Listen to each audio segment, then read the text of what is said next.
Students, कैसे आप लोग। आज का वीडियो हम लोग लेकर आए हैं आप लोगों की जो यूनिट सबसे जो लास्ट वाली यूनिट है उसका लास्ट चैप्टर है 40। इस चैप्टर में काफी टॉपिक्स को हटा दिया गया है। ये मैं बार बार हर वीडियो रिपीट कर रहा हूँ कि इस बार आप लोगों का जो सिलेबस है 40% कम कर दिया गया है। कुछ चैप्टर्स कंप्लीट आप लोगों के सिलेबस से रिमूव कर दिए गए और कुछ चैप्टर से कुछ टॉपिक उठा दिए हैं। तो ये जो चैप्टर हम लोग पढ़ रहे हैं मानव रोग यानी मानव से संबंधित जो डिजीज है उसमें कुछ टॉपिक उठा दिए गए। तो हम इसमें कुछ पर्टिकुलर टॉपिक्स हैं आपके सिलेबस में, उनको हम लोगों ने कुछ वीडियोस के माध्यम से हम लोगों को कंप्लीट करने का प्रयास कर रहे हैं। तो स्टार्ट करते हैं। हमारा आज का जो टॉपिक है डिजीज यानी इंट्रोडक्शन ऑफ डिजीज और डिसऑर्डर्स, दोनों एक ही बात है। आप लोग सोचे sir what is the difference between the disease and disorder, तो मैं ये कहूंगा कि आई विल से कि बोथ यू का disease and disorders are same, but इनमें थोड़ा सा डिफरेंस है जो हम लोग इसमें अभी हम लोग यू को डिस्कस करने जा रहे हैं। तो सर सबसे पहले डिजीज क्या है मैं आपको बता दूं। तो डिजीज को लेकर मैं आप लोगों को कॉमन सी एक यू का एक्सप्लेन करने के पहले मैं आपको कुछ बता दूंगा कि मानव जीवन की बात हम करें तो मानव शरीर के अंदर कई प्रकार के तंत्र हैं और तंत्र की बात हम करें प्रत्येक तंत्र में कई अंग होते हैं और अंग उत्तक और कोशिकाओं से मिलकर बना होता है। तो मानव शरीर की एक यूं कह सकते हैं कि अगर हम लोग बात करें मानव स्वास्थ्य की अच्छे स्वास्थ्य की या अच्छे स्वास्थ्य जो स्थिति अवस्था है वो क्या चीज है, तो अगर मैं बोलूं कि अगर कोई व्यक्ति या मानव मानसिक शारीरिक राइट सर और आर्थिक और सामाजिक दृष्टि से, मैंने हालांकि आर्थिक अपने तरफ से जोड़ा है, आर्थिक दृष्टि से अगर प्रसन्न है तो वह अवस्था व्यक्ति की स्वस्थ स्थिति यानी हेल्थ कंडीशन है। आप इसको ध्यान दें, हेल्थ कंडीशन हेल्थ स्टेज है यानी सबसे बढ़िया कंडीशन। और हम लोग मानते हैं कि पहला सुख निरोगी काया है, लेकिन स्वस्थ का अर्थ क्या है यानी स्वास्थ्य से अर्थ क्या है कि अगर हम बोले क्या बोलेंगे कि सर अगर किसी व्यक्ति में शारीरिक रूप से कोई रोग नहीं हो, उसके शरीर के सभी अंग कैसे स्वस्थ तरीके काम कर रहे हो, लेकिन ये एक पूर्ण स्वस्थ स्थिति की परिभाषा ये स्थिति नहीं है। क्योंकि अगर कोई व्यक्ति हट्टा कट्टा है, शरीर से हष्ट हमें दिखाई दे रहा है, शारीरिक रूप से हष्ट पुष्ट है, लेकिन हो सकता है कि उसके अंदर मेंटली डिसऑर्डर हो, उसे गुस्सा ज्यादा आता हो, उसमें हाइपर टेंशन हो या और कोई डिजीज हो, या फिर किसी व्यक्ति के पास माना कि शारीरिक रूप से वो हष्ट पुष्ट है, मेंटली भी अच्छा है, लेकिन उसके बाद अगर इकोनॉमिकल लेवल अच्छा नहीं होगा, आर्थिक रूप से अगर अच्छा नहीं होगी, तो डेफिनेटली उसके अंदर अन्य लोगों के प्रति ईर्ष्या है या जेलिस है या क्रोध है, गुस्सा, ये कई कंडीशन आ जाती है। तो पूर्ण स्वास्थ्य की स्थिति को लेकर हम लोग डेफिनेशन दे सकते हैं। पहली बात ये कह सकते हैं यदि किसी व्यक्ति के शरीर के आंतरिक तंत्र या सभी अंग तंत्र राइट सर अंग तंत्र आपस में तथा बाहरी वातावरण के साथ, बाहरी वातावरण का से तात्पर्य यहाँ पर एनवायरमेंट है, अगर क्लाइमेट की बात हम करें, आंतरिक अंग तंत्र आपस में तथा बाहरी पर्यावरण के साथ सामान्य रूप से अगर एक समन्वय संतुलित अवस्था में है तो वह स्थिति एक हेल्थ स्टेज है यानी स्वस्थ स्थिति है, यानी वो व्यक्ति पूर्ण रूप से स्वस्थ है। एक बार वापस रिपीट करना चाहूंगा कि यदि किसी व्यक्ति के सभी अंग तंत्र, सभी उत्तक तंत्र, सभी कोशिकाएं आपस में, आपस का तात्पर्य यहाँ पर है कि जनन तंत्र का पाचन से, पाचन का परिसंचरण से, परिसंचरण का अध्यावरण, आपस सभी तंत्र आपस में तथा बाहरी वातावरण क्लाइमेट की बात हम करें, एनवायरनमेंट की बात करें, अगर उनके साथ अगर आपसी सामंजस्य या संतुलन है तो ऐसी अवस्था या ऐसी संतुलित या होम्योस्टेसिस अवस्था को हम लोग क्या बोलते हैं, स्वस्थ स्टेज बोलते हैं। ओके सर, और एक सीधी बात है पूर्ण स्वास्थ्य पर मैंने एक बता दी। दूसरा ये हो सकता है कि यदि कोई व्यक्ति मानसिक यानी मेंटली, फिजिकल शारीरिक, मानसिक शारीरिक, आर्थिक, अर्थ पैसा भी चाहिए क्योंकि जीवन में संसाधनों को प्राप्त करने के लिए, क्योंकि मानव का सबसे बड़ा अवगुण अगर कोई है तो वह है सर उसका महत्वाकांक्षा होना। तो अवगुण भी है सर, अगर वो लालच बन जाए तो अवगुण है, और महत्वाकांक्षा के तहत अगर वो काम करता है तो डेफिनेटली वो अवगुण है, दूसरों का अगर हित नहीं चाहता तो महत्वाकांक्षी होना एक गुण भी है। ओके, तो इन सभी आकांक्षाओं को या महत्वाकांक्षाओं को पूरा करने के लिए व्यक्ति के पास शारीरिक और मेंटली सुख तो चाहिए, लेकिन आर्थिक सुख भी चाहिए। तो आर्थिक और सामाजिक रूप से अगर वो प्रसन्न है तो व्यक्ति पूर्ण स्वस्थ है। तो ये मैंने कंडीशन आपको बता दी। अब बात आती है डिसऑर्डर्स क्या, डिजीज क्या। तो ये बात है कि अगर मानव शरीर के यानी मानव शरीर के अगर शरीर में होने वाले सभी अंग तंत्रों की सामान्य के लिए किसी भी तंत्र की या किसी भी अंग की, यानी ये जरूरी कि डिजीज होने के लिए पूरे शरीर के अंग तंत्रों का असामान्य होना, क्योंकि अगर शरीर का कोई एक भी अंग अगर यूं कह सकते हैं असामान्य स्थिति में होता है तो उसका प्रभाव दूसरे अंगों पर और उसका प्रभाव दूसरे तंत्रों पर जरूर पड़ेगा और वो व्यक्ति में कुछ असामान्य लक्षण दिखाई देते हैं। उन्हीं असामान्य अब नॉर्मल कैरेक्टर्स या सिग्निफाइंग साइन को, या जिसे अपनी भाषा में हम लोग चिन्ह बोलते हैं, उन्हीं को हम डिजीज कहते हैं। तो समझिए कि यदि किसी व्यक्ति के शरीर के सामान्य क्रियाएं अगर असामान्य हो जाए, बहुत ही सिंपल डेफिनेशन से सर, सामान्य क्रियाओं का असामान्य होना, और सामान्य क्रियाओं से तात्पर्य उसका यूं कह सकते हैं कि जितनी मेटाबॉलिज्म क्रियाएं, श्वसन है, पाचन है, उत्सर्जन है, देखना है, चलना, सोचना, समझना, जितने भी हैं, यानी उसका जो पूरा मोमेंट, माना कि वो ठीक प्रकार चल नहीं पा रहा, उसको देखने में उसको पास से कम दिखाई दे रहा है, वो रंगों को नहीं पहचान पा रहा, स्वाद उसको कम आ पा रहा है, या चलने में उसकी मांसपेशियों में दर्द हो रहा है, उसकी मेमोरी वीक है, ये सभी सामान्य क्रियाओं का क्या होना, असामान्य क्रिया। इनमें से अगर एक भी है तो वो एक डिजीज में है। ओके, तो मानो कि सामान्य क्रियाओं का असामान्य होना ही रोग है, ये ध्यान देंगे, बहुत ही सिंपल परिभाषा। और अगर WHO की बात हम करें, WHO की परिभाषा के अनुसार बता दिए कि अगर मानो WHO की बात हम करें, और अभी मैंने डेफिनेशन बताई थी आपको, WHO के अनुसार मानव शरीर के अगर किसी अंग तंत्र या किसी अंग की सामान्य क्रियाओं का, यानी मेटाबॉलिज्म या पाचन क्रियाओं का सामान्य से असामान्य होना ही रोग कहलाता है, ये ध्यान देंगे। और पूर्ण स्वस्थ स्थिति को बताया WHO ने क्या कहा, WHO के अनुसार कि मानव शरीर के सभी अंग तंत्र आपस में तथा बाहरी वातावरण के साथ अगर सामंजस्य संतुलित अवस्था में होते हैं तो ऐसी संतुलित या समस्थापन या होम्योस्टेसिस अवस्था को पूर्ण स्वस्थ अवस्था कहते हैं। और अगर कोई भी सामान्य वर्क है वो असामान्य हो जाए तो वो रोग है। या फिर मानव शरीर के अंदर किसी भी अंग के अंदर होने वाली कोई भी क्रिया, हार्ट है, लीवर है, किडनी है, या अगर टंग की बात हम करें, टीथ की बात हम करें, ब्रेन की बात हम करें, अगर उसके शरीर के अंदर कोई भी असामान्य डिसऑर्डर होता है तो वो डिजीज है। राइट सर, उसको स्वाद नहीं आ रहा, मैंने भी बताया, उसके बाल गिर रहे हैं तो उसमें डेफिनेटली कोई ना कोई विटामिन की कमी हो सकती है। तो डिजीज, ये मेनली मैंने आपको बता दिया कि डिजीज का मेन कारण शरीर के किसी अंग या अंग तंत्र का यूं कह सकते हैं कार्य करने की क्षमता में क्या आना, कमी आना, या किसी अन्य अंग के साथ क्या होना, असंतुलन होना, चाहे वो हार्मोन्स हो सकता है, एंजाइम्स हो सकता है, विटामिन हो सकते हैं। तो डिजीज के कई कारण हो सकते हैं। डिजीज का मेन अगर कारण बात माने तो आज मानो कि जीवन शैली या लाइफ स्टाइल ऐसा होगा कि एक्सरसाइज की कमी की बात हम कर सकते हैं, या गलत आदतों का शिकार होने से भी डिजीज हो सकते हैं। अगर बात हम गलत आदतों का, मेरा मतलब शराब है, या फिर यूं कह सकते हैं कि धूम्रपान है, ऐसे या नशीले ड्रग्स, इनका सेवन लेने से व्यक्ति में कई प्रकार की डिसऑर्डर्स लग सकते हैं, जिन्हें हम लोग एडिक्शन कह सकते हैं। उसी प्रकार खाए गए संतुलित भोजन में अगर किसी पोषक तत्वों की कमी है, या कोई भी मिनरल्स है, या खनिज लवण की बात हम करें, हार्मोन से, विटामिन से, खनिज तत्व है, अगर पोषक पदार्थ इनमें से किसी का अधिक या कम होने से भी व्यक्ति में डिसऑर्डर या डिजीज हो सकते हैं। तो डिजीज के क्या कारण है, तो डिजीज को मैंने बता दिया कि क्या है, रोग क्या है। ओके सर, ये रोग किसी बाह्य सूक्ष्म जीव के संक्रमण से भी हो सकता है, जीवाणु,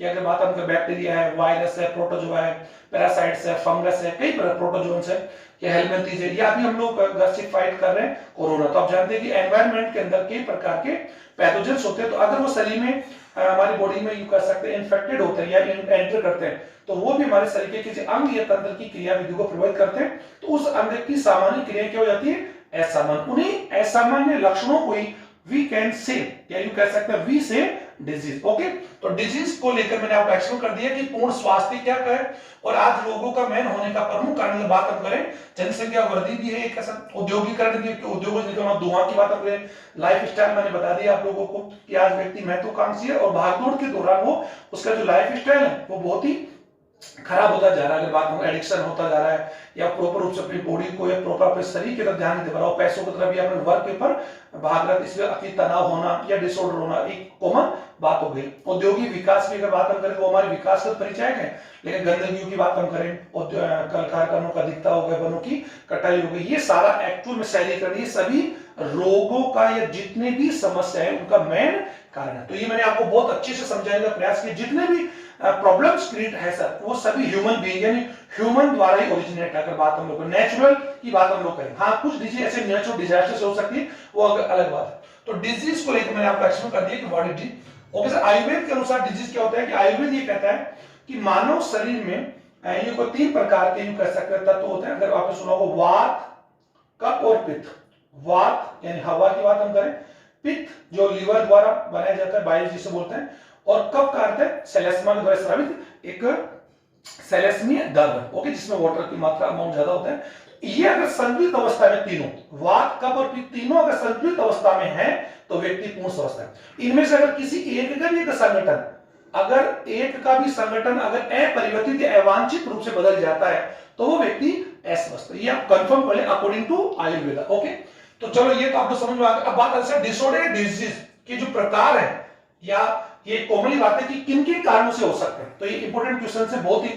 डिसऑर्डर क्या है मैंने बता दी, मानव शरीर में होने वाली असामान्य क्रियाओं या किसी अंगतंत्र या किसी भी तंत्र या किसी भी तनाव या बाह्य सूक्ष्म के संक्रमण, बहुत से कारण हो सकते हैं। क्योंकि रोग का एक कारण नहीं सर, रोग के अनेक कारण सूक्ष्म जीवों के संक्रमण से, पोषक तत्वों की कमियां अधिकता से हो सकता है, मानसिक तनाव से हो सकता है, बाह्य का रासायनिक, ये उसी के आधार पर, यानी जिस कारण से रोग होता है, ये डिसऑर्डर होता है, उन्हीं के आधार पर हमने डिसऑर्डर्स को या विकृतियों को कई भागों में कई प्रकार डिवाइड किया। तो what is the meaning of how many type of the disorder विकृति, ये इंपॉर्टेंट टॉपिक है सर। रोग तो मैं बता दिया, रोग विकृति एक ही बात है, तो आप इसी को कंफर्म कर लें।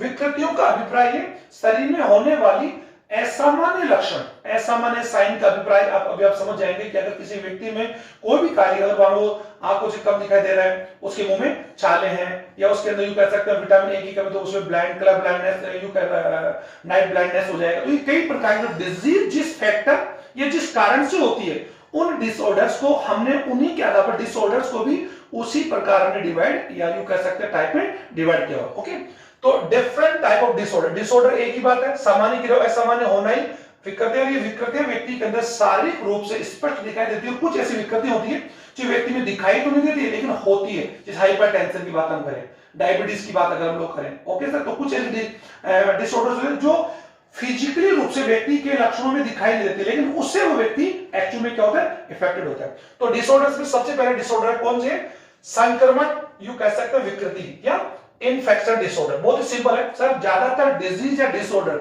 मानव शरीर के अंदर सूक्ष्म जीवों के संक्रमण से, यानी जीवाणु, विषाणु, वायरस, प्रोटोजोअन्स, फंगस आदि के शरीर के अंदर प्रवेश, जिसको हम संक्रमण कहते हैं, के बाद होने वाली विकृतियों को संक्रमण डिसऑर्डर कहते हैं। क्योंकि ज्यादातर रोग का मेन कारण अगर आपसे कोई पूछे तो सर सूक्ष्म जीवों का संक्रमण है। ओके सर, जिनमें बैक्टीरिया भी, और ये इसको हम लोग आगे पढ़ेंगे। तो सूक्ष्म जीवों के, मानव शरीर में सूक्ष्म जीवों के, जीवाणु, विषाणु आदि, जीवाणु मैंने यहाँ लिखने की आवश्यकता है, लेकिन आप मेरी बात समझ होंगे। संक्रमण का अभिप्राय होता है कि जब कोई सूक्ष्म जीव व्यक्ति के अंदर प्रवेश करता है तो इस अवस्था को संक्रमण कहते हैं। उस व्यक्ति को संक्रमित यानी इफेक्टेड पर्सन या इफेक्टेड मैन कहते हैं। तो जीवाणु, या फिर हम लोग बात करते हैं वायरस की बात हम करते हैं, फंगस की अगर बात फंजी की बात हम लोग करें, या कई पैरासाइट्स हैं। ओके सर, प्रोटोजोन से इनका शरीर में जो समूह होता है, तो कई डिसऑर्डर होते हैं जिनमें उन डिसऑर्डर्स की बात अगर हम लोग करें तो सूक्ष्म जीवों के संक्रमण जैसे डिप्थीरिया है, टाइफाइड है, हेजा है, कोरोना है, स्वाइन फ्लू है, ये सभी किसी न किसी सूक्ष्म जीव के संक्रमण। तो संक्रमण डिसऑर्डर्स में आप लोगों में एग्जाम्पल मैंने बता दिया, आप लोगों को आप लोग एग्जाम्पल लिखेंगे सर, हेजा है, रेबीज है, जितने भी सूक्ष्म जीवों से होने वाले डिजीज आप संक्रमण विकृतियों में शामिल कर सकते हैं। तो इन सूक्ष्म जीवों के द्वारा शरीर में जो विकृतियां होती हैं उन्हें हम संक्रमित विकृतियां या इन्फेक्टिव यानी कह सकते हैं इन्फेक्शन डिसऑर्डर कहते हैं, जिनको मैंने एग्जांपल आपको बता दिया। ये आप लोग क्लियर कर रहे हैं, हेजा, रेबीज, टाइफाइड, मोतीजरा, डायरिया, ये जितने डिजीज आप जानते हैं, पोलियो, पीलियो, सब एक्चुअली इन्हीं से होती है।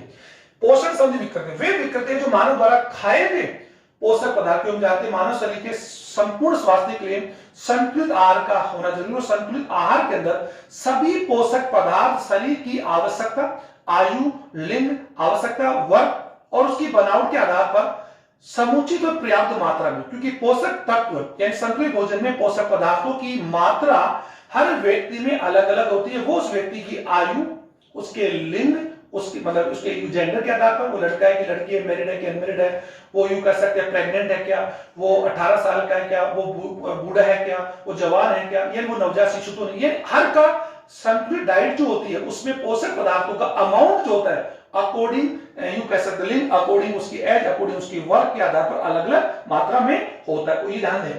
तो पोषण संबंधी विकृति होती है वे विकृति जो मानव शरीर के अंदर पोषक पदार्थों या तत्वों की कमी या अधिकता से होती है।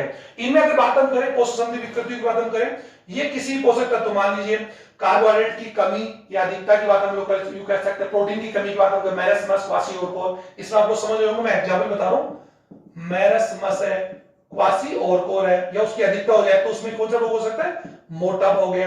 विटामिन की अगर कमी की बात हम करें, विटामिन की अगर कमी करें तो विटामिन ए की कमी से रतौंधी, बी की कमी से बेरी बेरी, या हम लोग ये सुना होगा आपने पेलेग्रा। तो विटामिन सी की अगर कमी है तो उसके अंदर इसका, विटामिन डी की कमी है तो रिकेट्स। तो ये जितने विकृतियां आप लोगों ने सुनी है या जानते हैं वो सभी पोषण संबंधी विकृति में आएगी। ओके सर, वे विकृतियां जो मानव शरीर के द्वारा ग्रहण किए गए पोषक पदार्थों, खनिज तत्वों या यूं कह सकते उच्च ऊर्जा वाले पदार्थों की कमी या अधिकता से हो, उन्हें पोषण संबंधी विकृतियां कहते हैं। ये आप समझ रहे हैं सर, ये ध्यान दीजिए, ये विकृति।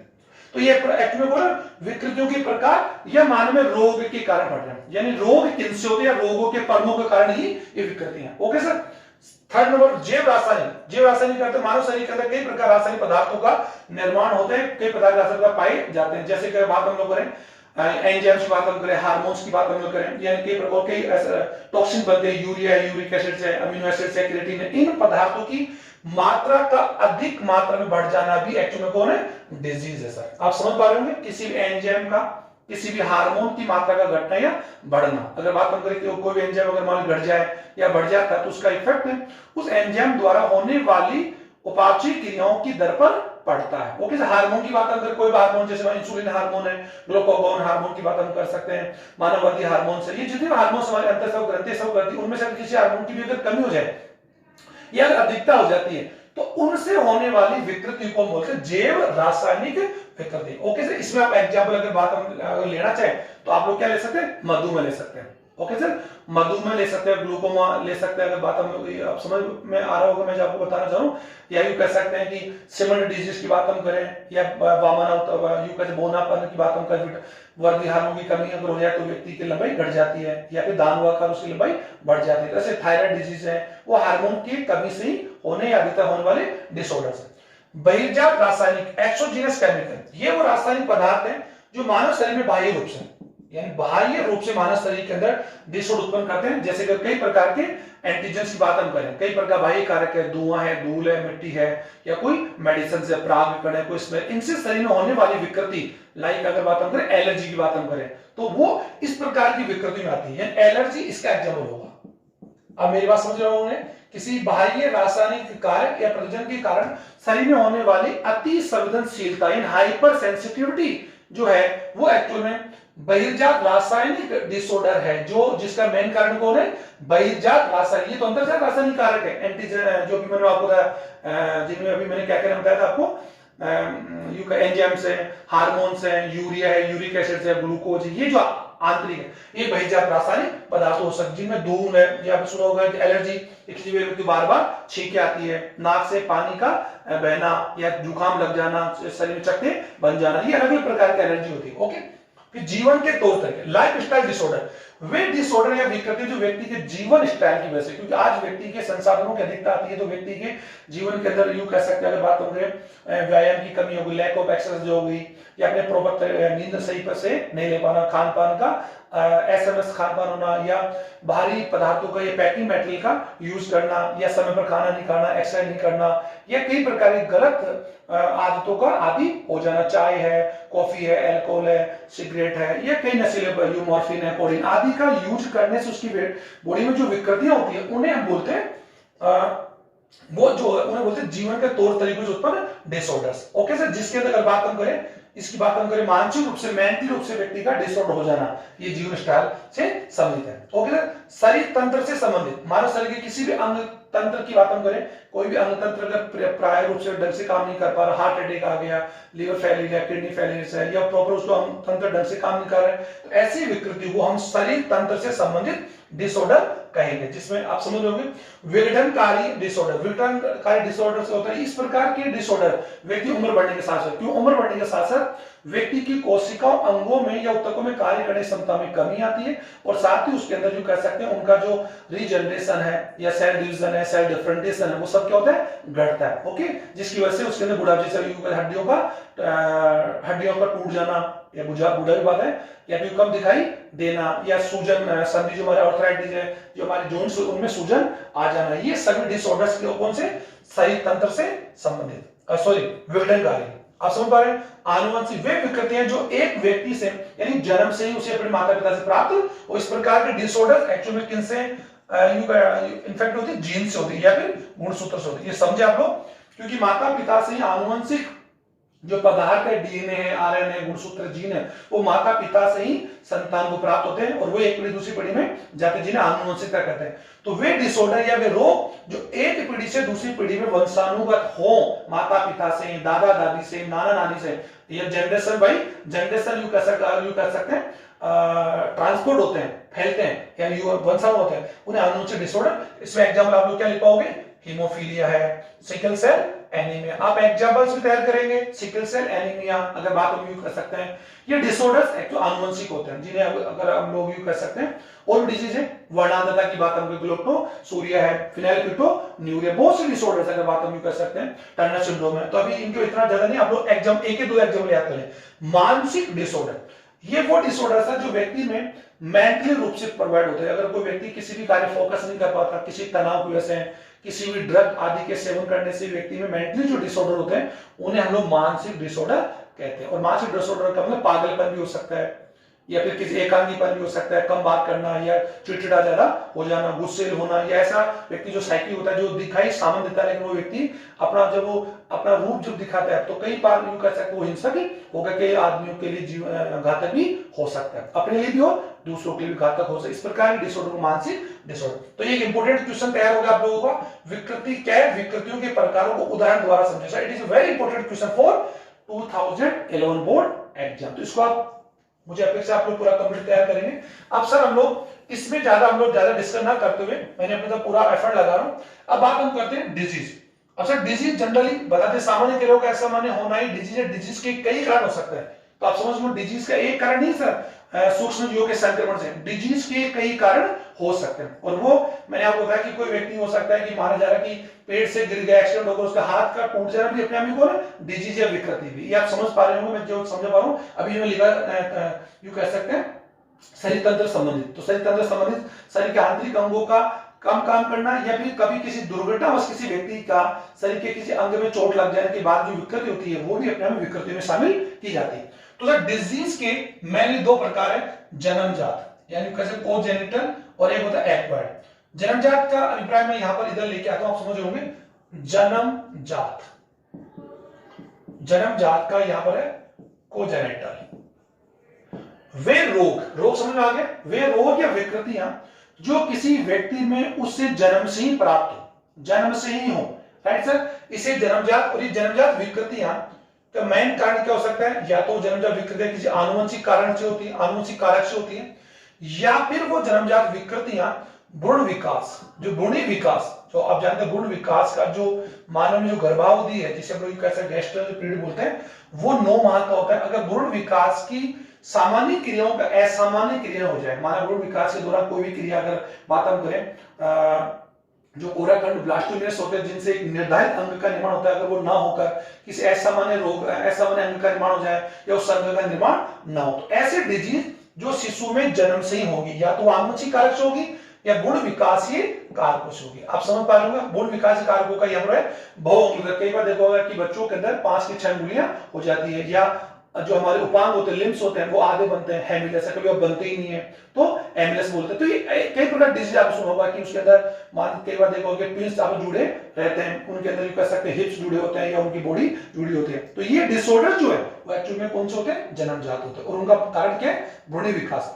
और आनुवंशिक डिजीज एक्चुअली अभी मतलब हीमोफीलिया, वर्णांधता, ये भी कौन डिजीज है? जन्मजात है। लेकिन इसका कारण यानी जन्मजात जो रोग होंगे वो एक्चुअल में आनुवंशिक या भ्रूण विकासीय कारकों से उत्पन्न वे रोग जो किसी व्यक्ति या शिशु में जन्म से ही होते हैं, वो प्राप्त नहीं करता, तो ऐसे रोगों को जन्मजात रोग कहते हैं। आप समझ में आ गया होगा। और जन्मजात रोगों के एग्जाम्पल मैंने अभी अभी आपको बता दिया, बहुअंगुलिता अगर बात हम करें, टर्नर सिंड्रोम की बात हम करें, डाउन सिंड्रोम की बात हम करें, क्लाइनफेल्टर सिंड्रोम की बात हम करें, ऐसे शिशु जिनमें डिजीज जन्म से ही होते हैं, जिनका मेन कारण अगर बात हम करें या तो आनुवंशिक यानी जीन से, या फिर गुण सूत्रों की अधिकता या कमी के कारण भी हो सकते हैं, या भ्रूण विकास की सामान्य क्रियाओं का असामान्य होना, जैसे कि हेमिलस है, एमिलस है। ये मैंने आपको बता दिया, आप समझ में आ रहा होगा। Okay sir.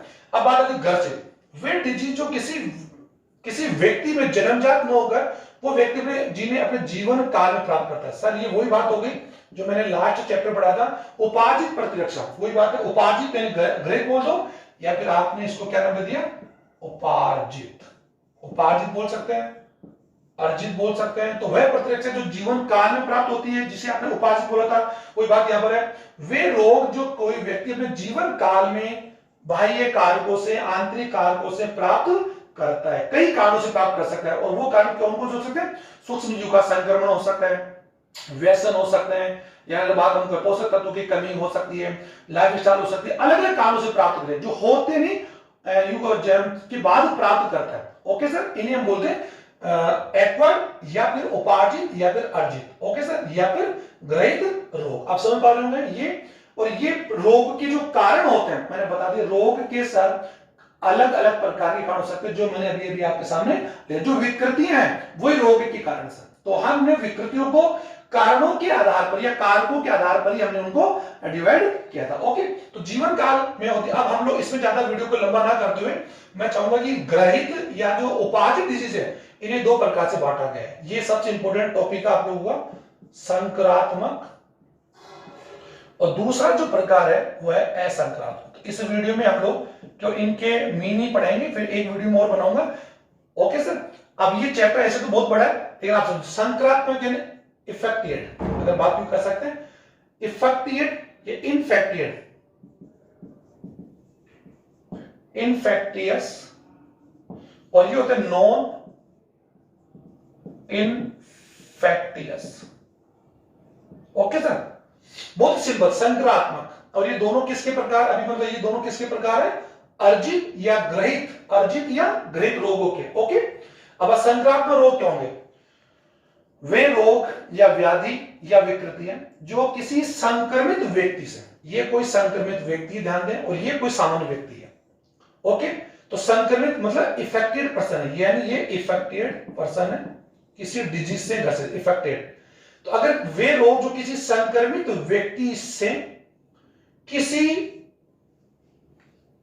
संक्रात्मक या किसी वाहक या किसी कारक की सहायता से, कारक का मतलब होता है जो किसी रोग जनक को एक व्यक्ति से दूसरे व्यक्ति में फैलाता है, जिसे बोलते हैं रोग वाहक, रोग वाहक या डिजीज एजेंट। तो वे रोग जो किसी संक्रमित व्यक्ति से रोग वाहकों के द्वारा प्रत्यक्ष या अप्रत्यक्ष, प्रत्यक्ष या अप्रत्यक्ष, यानी प्रत्यक्ष या अप्रत्यक्ष तरीके से सामान्य व्यक्तियों में फैलते हैं, उन्हें हम संक्रात्मक रोग कहते हैं। यानी संक्रात्मक का बहुत ही सिंपल है, वे रोग जो एक व्यक्ति से दूसरे व्यक्ति में फैलते हैं, बस ये ध्यान दें। यानी एक व्यक्ति, जैसे एक व्यक्ति में खांसी है, उसके खांसने से अगर सामान्य व्यक्ति भी में भी अगर खांसने का या खांसी जुकाम लग जाती है, तो इसका मतलब वो इफेक्टेड या यू कह सकते हैं इनफेक्टेड, यानी इनफेक्टियस डिजीज है। आप समझ पा रहे होंगे। यानी वे रोग जो किसी संक्रात्मक व्यक्ति से प्रत्यक्ष या अप्रत्यक्ष, या तो डायरेक्ट या फिर इनडायरेक्ट, कुछ रोग ऐसे होते हैं, संक्रामक दो प्रकार के होते हैं, इन्हें हम बोलते हैं छुआछूत और अछुआछूत। यानी प्रत्यक्ष रूप से फैले तो छुआछूत, अप्रत्यक्ष फैले अछुआछूत, भी बता दूंगा आपको। तो जो किसी संक्रमित व्यक्ति से प्रत्यक्ष या अप्रत्यक्ष रूप से किसी रोग वाहक के द्वारा, और वो रोग वाहक हो सकता है वायु है, जल है, मृदा है, भोजन है, आहार है, या फिर यौन संक्रिया कहीं भी हो सकती है, इनके द्वारा अगर सामान्य व्यक्ति में फैले, राइट सर, और फैलकर वो एक्चुअली में क्या बन जाए, पूरे समाज में फैल जाए। ओके, तो ऐसे रोग बोलते संक्रामक। जैसे कोरोना भी चल रहा है, तो कोरोना एक पैंडेमिक डिजीज है, एपिडेमिक नहीं पैंडेमिक, क्योंकि इस कोरोना वायरस का जो संक्रमण है एक महाद्वीप पर नहीं बल्कि विश्व के 7 महाद्वीपों के सभी देशों में फैला, इसलिए इसको हमने पैंडेमिक कहा। तो ये भी आप लोगों को जानने की बात है। तो ऐसे रोग को हम क्या बोलेंगे? संक्रात्मक। ओके सर, और संक्रात्मक रोग जिससे फैलते उस व्यक्ति क्या होते हैं? संक्रमित। तो संक्रात्मक रोगों के कुछ रोग, संक्रामक व्यक्ति एक्चुअली किससे होते हैं? रोगजनक, रोग जनकों से होते हैं, ये कंफर्म है, रोग जनक। और ये रोग जनक क्या हो सकते हैं? रोगाणु, विषाणु, वायरस, जीवाणु, प्रोटोजोआ, हेलमिंथेस, फंगस, कई हो सकते हैं। ओके सर, तो ये संक्रात्मक है रोग जन, और रोग जनकों को फैलाने वाले एक्चुअली कौन होते हैं? रोग वाहक, इनके एजेंट होते हैं। और ये रोग वाहक क्या हो सकते हैं? आप समझ पा रहे हो सर? जो रोग जनक तो आप लोग समझ गए, जीवाणु। इसी चैप्टर में हम लोग आगे बढ़ेंगे कि रोग जनकों के आधार पर संक्रात्मक रोग। तो संक्रात्मक रोग जनकों के आधार पर क्या हो गए? जीवाणु जनित रोग, जीवाणु से होने वाले रोग, जीवाणु जनित रोग। ओके सर, हालांकि अभी मैं उनका एग्जाम्पल नहीं बताऊंगा आपको, फिर भी आप समझ जाओगे। जीवाणु जनित रोग, तो जीवाणु जनित रोगों में क्या क्या आ गया? हैजा, टाइफाइड, मोतीजरा, डायरिया, निमोनिया। आप समझ में आ रहे हो? उसी प्रकार से वायरस, सर ये भी आप तैयार कर लेंगे। बैक्टीरिया इफेक्टेड डिजीज, वे संक्रात्मक रोग जो एक संक्रमित व्यक्ति से दूसरे संक्रमित व्यक्ति में जीवाणु द्वारा होते हैं, फैलते नहीं, होते हैं। फैलाने वाले को तो ये बोलते हैं रोगवाहक। आप समझ पा, जैसे एक व्यक्ति के बात हम करें, एक व्यक्ति के अंदर मैंने आपको बताया निमोनिया है, आप ध्यान दें। तो निमोनिया क्यों है? क्योंकि उस व्यक्ति के शरीर में निमोनिया का रोग स्ट्रेप्टोकोकस या कह सकते हैं डिप्लोकोकस, जो निमोनिया बैक्टीरिया है, वो उसके अंदर एंटर कर गया और इसके तरीके श्वसन तंत्र में उस बैक्टीरिया के इंफेक्शन या संक्रमण से उसमें निमोनिया हो गया, उसमें छींके आना, समझ आ रहा है? श्वसन तंत्र का कमजोर हो जाना, श्वास में तकलीफ होना या सांस में तकलीफ कम, जब ये कई डिजीज लक्षण होते हैं, बुखार आना। अब इस व्यक्ति के छींकने, खांसने या बोलने या कफ थूकने से, इस व्यक्ति के छींकने खांसने से जो बैक्टीरिया है वो एक्चुअली किस में आ जाते हैं? वायु, जो अभी कोरोना में हो रहा था। आप भी जानते हैं कि कोरोना का रोग जनक तो कौन है? कोरोना वायरस, कोविड-19 है। लेकिन फैलाने वाला जो वाहक वो कौन है? एयर है। क्योंकि व्यक्ति के छींकने खांसने से जो वायरस है वो एक्चुअल में ड्रॉपलेट के माध्यम से, मुंह से निकलने वाले जो ड्रॉपलेट्स होते हैं उनके द्वारा एयर में आता है और एयर से वो व्यक्तियों के श्वसन क्रिया द्वारा दूसरे व्यक्ति में जा रहा है। तो ऐसे में ये तो कौन हो गया? रोगवाहक, और वो कौन हो गया? रोगजनक। ओके सर, तो आप समझ पा रहे होंगे। और रोगजनक और रोगवाहक में ज्यादा खतरनाक कौन होता है? रोगवाहक होता है, क्योंकि रोगजनक का संक्रमण एक व्यक्ति में होगा, रोगवाहक उस रोगजनक को, पैथोजन को कई व्यक्तियों में संक्रमित, कई व्यक्तियों में इंफेक्टेड करता है, ट्रांसपोर्ट करता है। इसीलिए हम लोग बोलते हैं कि यूं कह सकते हैं कि डिजीज फैक्टर, रोगवाहक यूं कह सकते हैं कि मोर लेथल कंपेयर टू पैथोजन। ये बाद में बात करेंगे। तो वायरस जनित हो गया, वायरस रोगों में कौन सा हो जाएगा? जीवाणु में बता दिया एग्जाम्पल है। तो जीवाणु जनित रोगों की सारणी भी आप बना लेंगे, जो जीवाणु से हैजा, निमोनिया, टाइफाइड, आप सुन रहे होंगे आप लोग, मोतीजरा। वायरस और रोगों की बात हम करें, एचआईवी की बात हम लोग कर सकते हैं। एचआईवी है, पीलिया है, पोलियो है, खसरा है, कि अगर बात स्वाइन फ्लू की बात हम करें, कोल्ड की बात हम करें, ये भी आपका कोरोना चल रहा है, ये वायरस से होने वाली डिजीज। उसी प्रकार प्रोटोजोन्स, वे डिजीज जो प्रोटोजोआ संघ के जीवों से होता है। अगर बात हम प्रोटोजोआ से हो, जैसे मलेरिया, अगर बात प्लाज्मोडियम से होता है, आपने सुना वो तो मच्छर से, तो मच्छर तो उस रोग का कौन है? रोगवाहक है। और रोगजनक कौन है? प्लाज्मोडियम। डेंगू की बात हम करें, डेंगू वायरस। ओके सर, फिर आप सब बहुत मच्छर, जो मच्छर उसको फैलाता है सर, करता नहीं, तो ये प्रोटोजोन्स रोग हो जाएंगे। ओके सर, आप समझ पा लेंगे। प्रोटोजोन्स रोग में अभी बताया मैंने आपको, मलेरिया है, या यूं कह सकते हैं कि अमीबी पैचिस है, ये प्रोटोजोन्स रोग है। तो इसके अलावा भी एग्जाम्पल हो सकते हैं। उसके फंगल डिजीज, वे रोग जो फंगस यानी कवक से फैलते हैं, कवक से होते, दांत का खुजली है, इसके बीज है, ये सारे डिजीज एक्चुअली किस होते हैं? ये तो आप समझ में आ गए होगा। तो अभी इनकी बात हम लोग डिस्कस कर चुके हैं। रोगवाहक के आधार पर रोग कौन से होंगे? वायुजनित, वातजनित, वे रोग जो वायु से फैलते हैं। अभी बताया निमोनिया, खांसी, अभी मैंने आपको स्वाइन फ्लू, आप समझ पा रहे होंगे। जो हवा द्वारा फैलते हैं, होते नहीं, हवा से होते नहीं, हवा से फैलते हैं, ये वायु का कारण है। जल से फैलने वाली डिजीज की बात हम करें, जल से फैलने वाली डिजीज कौन? मलेरिया हो सकता है। फिर आपसे मलेरिया कैसे? अरे भाई, मलेरिया मच्छर से होता है, मच्छर कहां पनपते हैं? पानी में, तो जल से मलेरिया हो सकता है। हालांकि इसमें एक्चुअल कीट आना चाहिए, ये मैं बता रहा हूं। जल द्वारा होने वाले डिजीज कौन से? जो जल दूषित होगा, जिसमें बैक्टीरिया, प्रोटोजोन्स हो गए, उनके पीने से व्यक्ति को कौन सा रोग हो सकता है? डायरिया है, हैजा है, टाइफाइड है, मोतीजरा है। तो ये डिजीज किससे फैल रहे हैं? जल से फैल रहे हैं। आप समझ पा रहे हो? वायु है, जल है, मर्दा से भी होते हैं, कुछ डिजीज यौन क्रिया से फैलते हैं, सेक्सुअल से फैलते हैं, जैसे हेपेटाइटिस की बात हम करें, एड्स अगर बात हम करें, या फिर यौन संबंधी जो डिजीज होती है, अगर बात हम यूं कर सकते हैं, सिफिलिस या सुजाक या गोनोरिया, ये सभी यौन क्रिया से फैलते हैं, मेल टू मेल या मेल टू फीमेल। ओके, तो ये बात हम कर चुके हैं। तो ये तो आप लोगों को संक्रामक डिजीज मैंने आपको बता दिया। अब संक्रामक डिजीज दो प्रकार की हो सकती है, एक तो कौन सा? प्रत्यक्ष, और एक कौन सा? अप्रत्यक्ष। अप्रत्यक्ष होता है संक्रामक तो है, एक प्रत्यक्ष होता है जो किसी व्यक्ति के सीधे संपर्क में आने से फैल जाए। अभी का अगर बात हम करें, अभी हम इसका नाम लिखेंगे कोरोना, फैल रहा है। स्वाइन फ्लू फैलता है, अगर बात हम खांसी फैलता है, आप सुन पा रहे होंगे। आंखों का आना, जिसे आप लोग ट्रैकोमा भी बोलते हैं, ग्लूकोमा बोलते हैं, तो आंखों का आना, अगर बात हम ट्रैकोमा की बात हम करें, ये वो डिजीज है जो किसी संक्रमित व्यक्ति के सामान्य व्यक्ति के सीधे संपर्क आने से फैलते हैं। ये समझ पा रहे हैं? अप्रत्यक्ष। अप्रत्यक्ष डिजीज ऐसे हैं जो एक व्यक्ति दूसरे व्यक्ति में फैलते हैं, लेकिन डायरेक्टली नहीं फैलते हैं। जैसे मलेरिया की बात हम करें, अब आप बोल सकते मलेरिया कैसे? मलेरिया है, डेंगू, यानी मलेरिया से ग्रसित व्यक्ति अगर किसी सामान्य व्यक्ति से मिलता है तो वो डिजीज उसमें नहीं आएगी सर, वो प्रत्यक्ष नहीं है, पर अप्रत्यक्ष, क्योंकि मलेरिया से ग्रसित व्यक्ति से मलेरिया कब होगा, जब इस मलेरिया से ग्रसित व्यक्ति को अगर मादा एनोफिलिस मच्छर काटे और वो संक्रमित मच्छर अगर इस व्यक्ति को काटेगा तो फिर वो एक्चुअल में कौन सा डिजीज होगा, अप्रत्यक्ष, क्योंकि ये इस संक्रमित व्यक्ति से इसमें नहीं है सर, किसी वाहक की सहायता से, और ये कौन से डायरेक्ट बिना किसी वेक्टर के जा सकता है। आप समझ पा रहे हैं, प्रत्यक्ष और अप्रत्यक्ष, जिसे बोल सकते हैं छुआछूत और अछुआछूत। तो एग्जांपल आप समझ गए, संक्रामक रोगों की उदाहरण बता दी मैंने आपको। ओके, अब आता है असंक्रामक। सर बहुत सिंपल, वे रोग जो किसी संक्रमित व्यक्ति से प्रत्यक्ष या अप्रत्यक्ष किसी रोग वाहक के द्वारा नहीं फैलता है, यानी इसके कोई रोग वाहक तो नहीं बोलूंगा, ऐसा रोगों के रोग वाहक रोग जनक हो सकते हैं, लेकिन ये रोग जनक भी हो सकते हैं, लेकिन ये रोग जनक जो होंगे उनका संक्रमण किसी व्यक्ति से दूसरे व्यक्ति में नहीं होगा, यानी उनका कोई रोग वाहक नहीं होता। ऐसे डिजीज को असंक्रामक और असंक्रामक रोगों के कई कारण हो सकते हैं। अगर मैं एग्जांपल बताऊं, एलर्जी की बात हम करें, अभी मैं बता दिया, इनके कई कारण हो सकते हैं, जो मैं बताया बाह्य रासायनिक पदार्थ अभी बताया ना। तो एलर्जी अगर किसी व्यक्ति को है तो एलर्जी से ग्रसित व्यक्ति से अगर समाज में कई सामान्य व्यक्ति मिलते हैं तो एलर्जी एक व्यक्ति दूसरे व्यक्ति में इफेक्टेड या फैलने वाली डिजीज नहीं है। मोटापा की बात हम करें, हालांकि मोटा जेनेटिक हो सकता है, लेकिन जनरली मोटापा अगर ओबेसिटी की बात हम करें, वो किसी मोटे व्यक्ति के पास में बैठ के खाना खाने से उसमें वो डिजीज नहीं जाएगी। कैंसर की बात हम करें, आप समझ पा रहे होंगे। रतौंधी की बात हम करें, रतौंधी से ग्रसित व्यक्ति में विटामिन ए की कमी है, तो रतौंधी से ग्रसित व्यक्ति से ये रोग को दूसरे व्यक्ति में नहीं फैलेगा। आप समझ पा रहे हो। उसी प्रकार अगर बात करें, किसी व्यक्ति में आयरन की कमी है तो उसमें एनीमिया होगा, तो एनीमिया डिजीज एक व्यक्ति से दूसरे व्यक्ति में नहीं फैलेगा। ओके, उसमें स्किन डिजीज है, उसमें रिकेट्स है।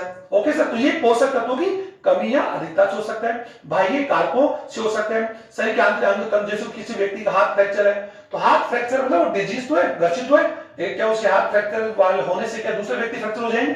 आप समझ पा रहे हैं। तो ये डिजीज दूसरे व्यक्तियों में नहीं फैलती, बल्कि आंतरिक और बाह्य कारकों से होते हैं, और इससे प्रत्यक्ष रूप से फैलने नहीं फैले हुए से इन डिजीज को हम लोग असंक्रामक करें, जिनका एग्जांपल मैंने भी आपको बता दी बहुत सारे, एलर्जी, मोटापा, कैंसर, रतौंधी, एनीमिया। ओके सर, हड्डियों का कमजोर होना, अगर भी मैं बताता हूं ये सारे डिजीज वो एक्चुअल में इफेक्टेड से नॉन इफेक्टेड तक फैलते नहीं है। तो ये मैंने एक वीडियो बनाकर आपको इस चैप्टर की वो दी है एक्चुअली इंट्रोडक्शन। अगले वीडियो में हम लोग संक्रामक और असंक्रामक जो डिजीज के जो एक सारणी है वो मैं बनाकर आपको समझाऊंगा। इसमें समझाने का मैंने प्रयास काफी किया, और हम लोग सभी रोग जितने में पढ़ेंगे उन सभी रोगों के रोग जनक और रोग वाहक और दो जो डिसऑर्डर्स हैं वो हम लोग पढ़ते हुए इस चैप्टर को खत्म करेंगे। Thank you very much.